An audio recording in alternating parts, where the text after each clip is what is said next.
My name is Sally. I've been married for 3 years and still can't have children. My husband and I both work, but the husband who was kind before we got married is somehow cold now and never helps with the housework. I don't know why it turned out this way. If there's a reason, it's probably anger towards me for not being able to get pregnant easily. Or maybe he was always like that. But now that we're married, I can't help but think it's my fault for not seeing it. But the problem isn't just that, it also lies with my husband's family. My father-in-law passed away when my husband was in college, and he graduated from college while working part-time jobs. He has a sister, Anna, who is quite selfish and graduated from college with the support of her mother and my husband's income. But Anna, the selfish sister, was happy about her brother John's marriage. "I'm so happy to have a sister-in-law," she said. I was also happy to have a sister-in-law and wanted to get along, so I enjoyed shopping together when invited. But Anna, skilled at making requests, would always look at my wallet wanting to eat something delicious every time we went shopping. I'm on your side. So, it's better if you listen to my requests. But once you're married, life becomes separate. So, I thought it was only for now and accepted Anna's selfishness. However, it got worse after marriage, and even my mother-in-law started to rely on my wallet. "Come over this weekend, dear. And when you do, buy these," she'd say, sending a note with a list of a large amount of food written on it. Just the snacks would cost over $100. Plus, there were things like flour, sauce, and sugar. I thought she could buy them herself, but the note would add, "Don't buy cheap sauce, get this brand," referring to high-end products you'd wonder are used in luxury restaurants. Well, I'm driving there, so it's okay. I thought about it and bought them, but the money never came back. The total comes to this much, I'd say, presenting a receipt that easily exceeded $400. "Oh, is that so?" She'd glance at the receipt, crumple it up, and throw it in the trash. It was clear she had no intention of paying. Moreover, when I go to my in-laws, both my mother-in-law and Anna wouldn't move from their seats. "It's about time for lunch, Sally. Is pasta okay?" Thinking I'd get something made for me, I replied yes, but then Anna would start complaining. "I want fried chicken." Then my husband would say, "I want rice." So, pasta, chicken and rice, okay. "You better start cooking soon or it won't be ready for lunch." "Wait, am I supposed to make all of that?" "Of course, you are. You're the daughter-in-law, after all. Once you're done with lunch, please clean up. The kitchen is especially dirty, so make sure it's clean. It's hard to keep up with cleaning when you're working, you know. What would you like for dinner?" "I'll think about it, so start early, please." In the end, I had to prepare 3 different menus, and even after being exhausted, there was still the kitchen to clean. Without being allowed to sit down, it was cleaning the whole house next. And before that was even finished, the menu for dinner was written on a note, stating tonight, it's this. And again, it was a large amount. It was like preparing for a restaurant with so many dishes listed. Naturally, if ingredients were missing, I had to go out and buy them, and from shopping to finishing cooking, it took hours. This became a weekly ordeal, and going to my in-laws became a pain. This is ridiculous, I don't feel rested on my days off. It was too much for me, so I talked to my husband about it. His response was, "Isn't that just how being a daughter-in-law is?" "But they don't even pay me back for what I buy?" "It's fine, isn't it? You work, after all." "Then, you should share the burden." "Why should I be the one to pay? I'm the one providing for this household, aren't I? Because of me, you can live here too. Can't you just put up with my mom and sister's whims?" But when I compare the household expenses my husband claims he's covering to what I'm spending on his family, it's clear I'm paying way more. No matter what I say, my husband just shrugs it off, and then goes and tattles to his family. Dripping with sarcasm. "Well, I never have. How dare you say such things? And you can't even have kids." "Really, you're the worst. We were kind enough to approve of this marriage, and you complain about a little shopping? If you have complaints, maybe you should try having a child first." "How could you?" "A woman's worth is in childbirth. A wife who can't have kids has no right to talk back." And from there, it only got worse, to the point I was being summoned even on weekdays. Then one day, I got a call from an unknown number. Who could this be? Picking up, I heard a woman's voice I didn't recognize. "I'm John's girlfriend. I'm pregnant, so please divorce him." Excuse me? What? John didn't tell you? Well, I suppose he wouldn't. You can't get pregnant, right? It's been 3 years. You're essentially pointless, so just divorce him. I'm going to be his wife. Who are you? I told you, I'm John's girlfriend. No, I mean your name. Emily. I'm much younger than you, just 25. And I got pregnant right away. Marrying me would make him happier. Huh. So, divorce him, okay? I can't just. If you're telling the truth, I need to talk to my husband. The answer will be the same. He knows about it. Even his mom and sister know. Laughing, she hung up, staring at the disconnected call. I couldn't make heads or tails of it. This must be a prank. There's no way John would cheat. And have a child? That's unbelievable. It's just a cruel joke. I tried to brush it off, but at dinner, I brought it up, trying to make light of the situation. Got the strangest call today. Your girlfriend telling me she's pregnant and asking for a divorce. Said her name was Emily. Must be someone's idea of a bad joke. But my husband's response was far from expected. His smile faded, and he looked serious. This isn't a joke. Nope. What do you mean? Emily is my lover. And yes, she's pregnant. I was going to tell you. Trouble is, she couldn't wait. He almost seemed happy about it. That's a lie, right? No lie. She's pregnant. I'm going to be a father this fall. I was speechless. I was convinced it was just a prank. I thought if I told my husband, he'd just laugh it off as a bad joke. But he confirmed everything. So, we should get a divorce. How can you say that so suddenly? It's simple. I have another woman, and she's pregnant. Staying with a woman who can't bear children isn't something I can do. I married you to become a father.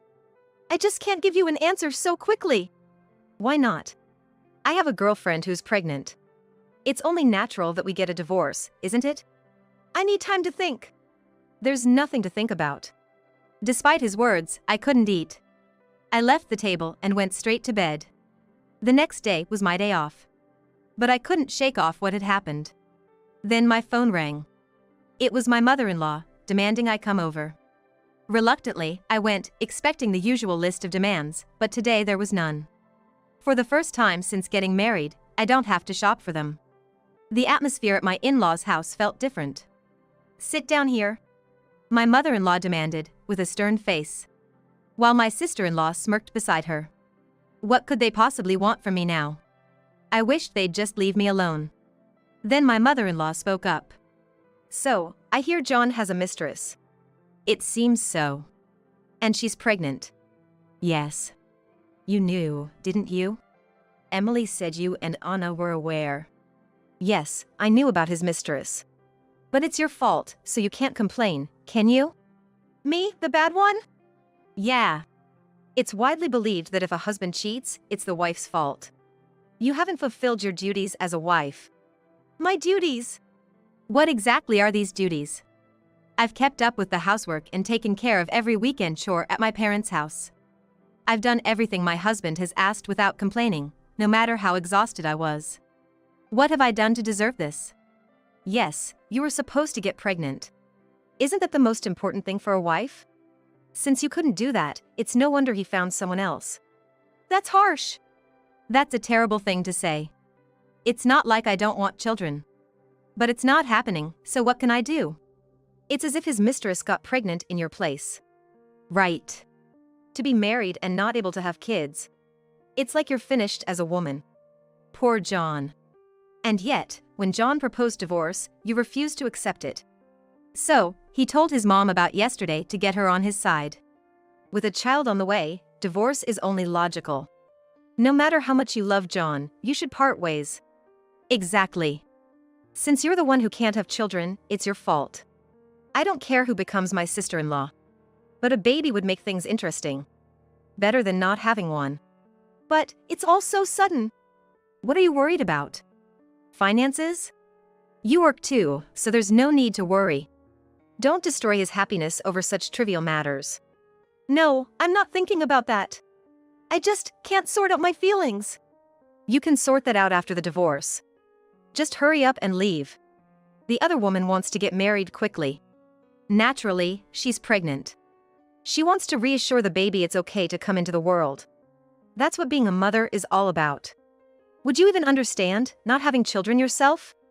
This is why women who can't get pregnant are considered half-complete. If you really don't want to divorce, I suppose we could keep you as a housekeeper. Not at John's place, of course. His new wife wouldn't like that.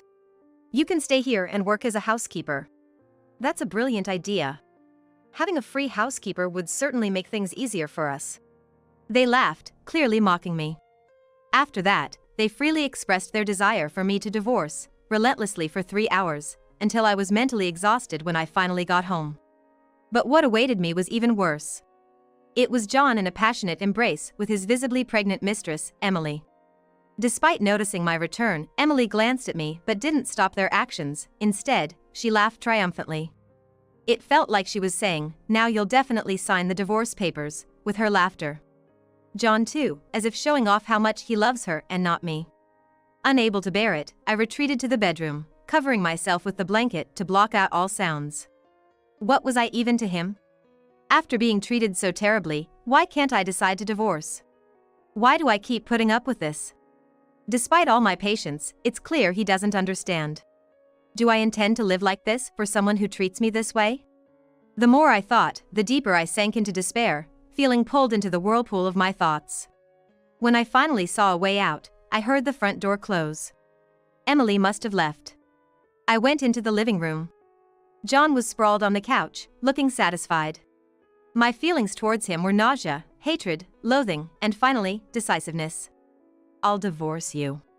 John smiled triumphantly. As if he had one. Finally decided, huh? Get the divorce papers. We'll have a divorce ceremony at my parents' house this weekend. Divorce ceremony? Yeah. There's a section on the form for witness signatures. Why? We don't have to go all the way to your parents' house to do that, do we? We need people to approve the divorce. It's a hassle to write it at home and then find someone to approve it. If we do it at my parents' house, they can sign it right there. It's more efficient, and we can proceed with it immediately after. I see. She'll be happy about it too. She's been saying she wants to get divorced quickly because she's pregnant. Let's do it this weekend. All right, this weekend then. With that, I returned to my bedroom, covering my head with the blanket again. John left the house with light footsteps echoing behind him. He's off to report to Emily, isn't he? Despite the heaviness in my head and feeling suffocated, I fell asleep. A week has passed since then. Ever since, John and I have only had formal conversations, and we slept in separate rooms. It felt more like we were strangers living under the same roof rather than a married couple. I guess I've managed to sort out my feelings somewhat, as I no longer felt like crying. It was the night before our supposed divorce. My mother-in-law and sister-in-law came to our house. "Hey, Sally." Startled by the aggressive ringing of the doorbell, I opened the door to find my mother-in-law grabbing my arm. "I have something I want to ask. I'm coming in," she declared without waiting for an invitation. "What is your father, Sally?" "What do you mean by what is he?" "I just got a call from your father." "From my father?" "Yes, he said Sally had informed him about the divorce." "Yes, I did." "He wouldn't tell me why, just kept saying it was his fault for not being enough. So, I asked what the reason was." "Oh, I see." "So, I told them it's true you haven't been enough. You haven't been able to have children for 3 years. Then, I felt sorry and apologized, but the real issue came after I hung up. When I mentioned your father, they heard Smith and realized your family was the Smith conglomerate with a net worth of $2 billion. With that said, she took out her smartphone and showed it to me, and there was an article with the headline. "This is your father?" "Yes, that's correct." "I had no idea you were the daughter of a conglomerate." "Well, it's just that my father is wealthy, not me. I thought that was obvious." "Don't joke with me. If your parents are wealthy, it means you'll inherit the fortune when your father passes." "Huh? Is this true, Sally?" "Well, yes, my father is wealthy, but that doesn't mean I'll just inherit everything." "Why not? It's your parents' estate, it's supposed to come to you." "I didn't know about this, So when they asked about the divorce reason, I said it was because my son's mistress was pregnant. That's the truth, so there's no mistake. Then your father was shocked to hear about the mistress. And he didn't expect his daughter couldn't get pregnant. He said it was understandable that you were getting divorced. That's exactly the case, so there's no issue. There is a big problem. You're a daughter of a wealthy family. Yeah.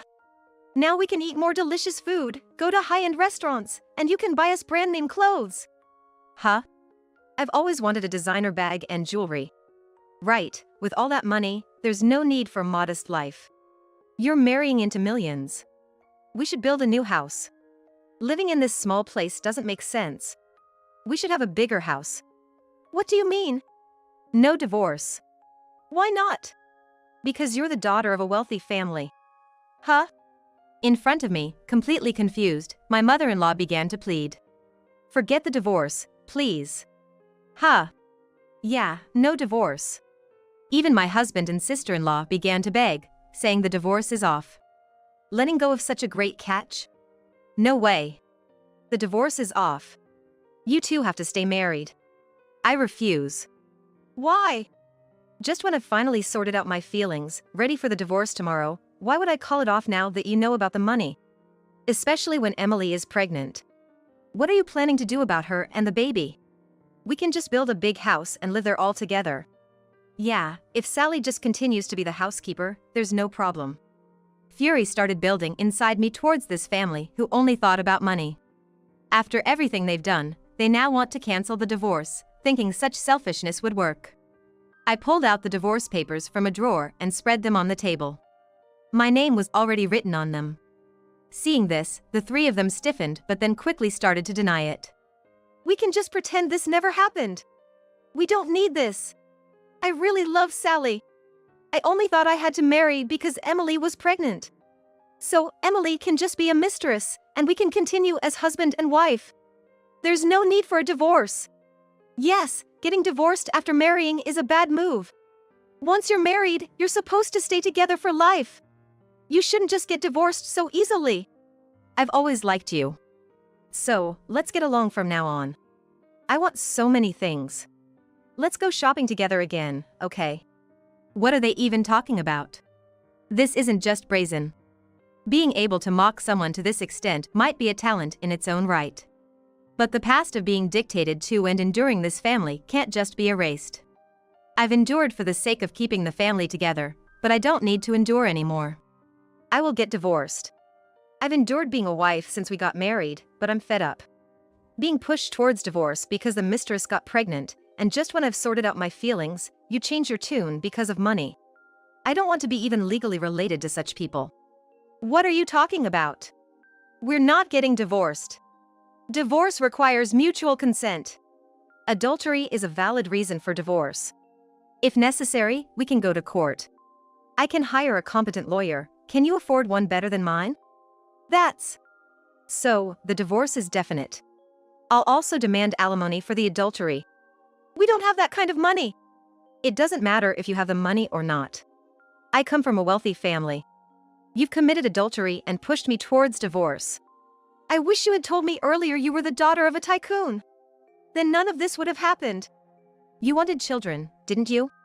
Even if I had money, that wouldn't have changed the fact I couldn't give you children. You would have found a mistress anyway. If you had access to more money, maybe you'd have even more mistresses? That's not true. Is that so? No, I'm not saying I want to stop the divorce because of the money. Listen, I love you. I just happen to have a mistress, but my heart only sees you. And what if I said I wouldn't inherit any fortune after my father dies? That's unthinkable. Inheritance automatically comes, doesn't it? There's something called renouncing inheritance. No way I'd allow that. If you renounce the inheritance, you lose all your value. So, it's all about the money, then? Of course. Please discuss this with my lawyer from now on. Also, just so you know, your mistress's family is in deep debt. They plan to have you shoulder it once you're married. How do you know that? It's natural to investigate my husband's mistress. I wanted to know who I lost to. Thanks to that, I felt quite satisfied. Now, you'll have to deal with tens of millions in debt. Have fun with that, especially with a baby on the way. I'm sure you'll have a delightful life." With that, I left my husband and his family behind. A month later, my ex-husband, John, came to my parents' house. When John saw me, he started saying something outrageous. "Let's start over, Sally," he said, out of the blue. "Weren't you married to Emily?" "No, we didn't get married." "Oh, why not?" "She was eager to marry, wasn't she?"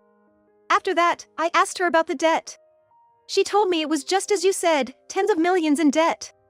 She said now that we're getting married, you'll help me pay it back. That's ridiculous. Why should I have to pay off her debts?" "Oh, even with a child involved? That won't fly, will it?"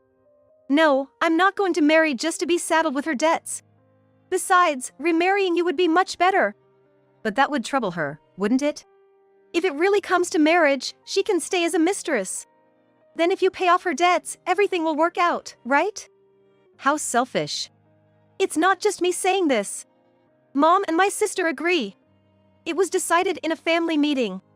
"A family meeting, huh?" "You're a millionaire's daughter, it should be no big deal for you, right?" "Indeed, such an amount of money is no big deal. But the important thing is, I have no intention of paying for someone I've divorced."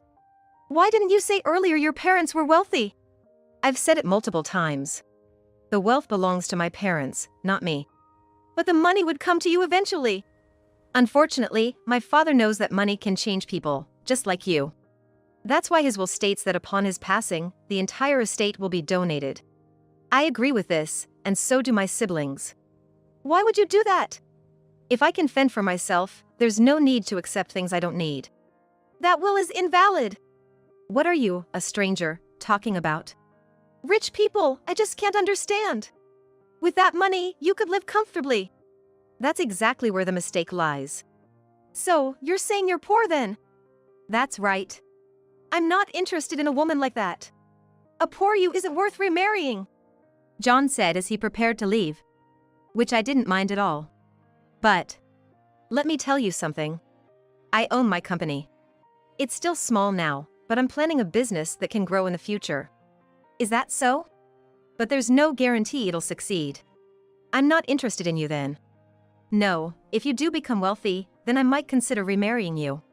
Laughing, John showed his true colors, so I showed him my smartphone screen. "Do you know what this is?" "It's a smartphone." I tapped an app on the screen. And immediately, security guards came and apprehended John. "What's this?" "Tapping this sends security guards to me. They're stationed at my house, so they arrive quickly. You better not come near my house again, even if I become wealthy." As I laughed, John was thrown out of the premises. After revealing everything to his family, John was berated by his mother and sister for not remarrying.